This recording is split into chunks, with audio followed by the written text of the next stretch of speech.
আগামী 25শে ডিসেম্বর রাজ্য জুড়ে কবাডি প্রতিযোগিতার আয়োজন করেছে বিশ্ব হিন্দু পরিষদ। বিশ্ব হিন্দু পরিষদের পক্ষ থেকে ইতিমধ্যেই জানানো হয়েছে যে রাজ্যের বিভিন্ন জেলার কবাডি টিমগুলিকে নিয়ে তারা এই কবাডি প্রতিযোগিতার আয়োজন করেছে এবং একটি জেলাকে তারা চ্যাম্পিয়ন হিসাবে চয়ন করবে।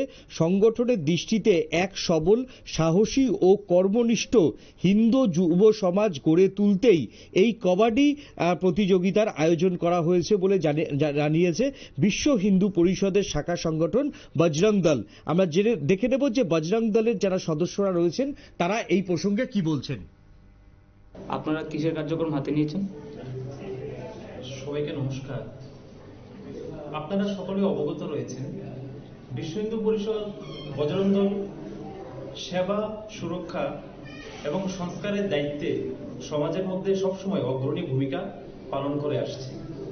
তারই অন্তর্গত সংঘের 100 বছর পূর্তিতে, বিশ্ব হিন্দু পরিষদের 60 বছর পূর্তিতে কেন্দ্রীয় যোজনার অন্তর্গত পঞ্চ পরিবর্তন তথা স্বদেশী, পর্যাবরণ, নাগরিক কর্তব্য, কুটুম্ব প্রবোধন এবং সামাজিক সমরসতার ভিত্তিতে তার জাগরণের উদ্দেশ্যে সারা রাজ্যব্যাপী গ্রাম থেকে জেলা, জেলা থেকে প্রান্ত, সেখানে দুটো কার্যক্রম আমরা হাতে নিয়েছি।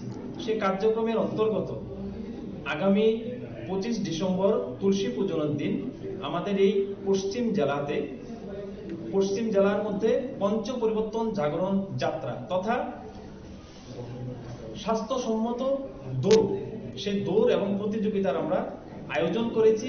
সে আয়োজনে আমাদের এই আগরতলার রাজবাড়ি থেকে সেখানে সে পরাক্রমী যাত্রা শুরু হয়ে রাজপথ হয়ে সেখানে RMS চৌমুহনী এবং দৈনিক সংবাদ হয়ে আবার রাজবাড়িতে সেখানে এসে শেষ হবে। সেখান থেকে আমরা যুব সমাজের মধ্যে যেন প্রভাবী, সাহসী, পরাক্রমী যুব সমাজ তৈরি হয়, তার বার্তা আমরা সেখান থেকে আমরা দেব এবং সেখান থেকেই আমরা একটি স্বদেশী এবং সাহসী যুবক যুবতীরা যাতে দেশের কল্যাণে লাগে তার জন্যই কবাডির মতো খেলা আয়োজন করা হয়েছে বলে কিন্তু জানালো বিশ্ব হিন্দু পরিষদ।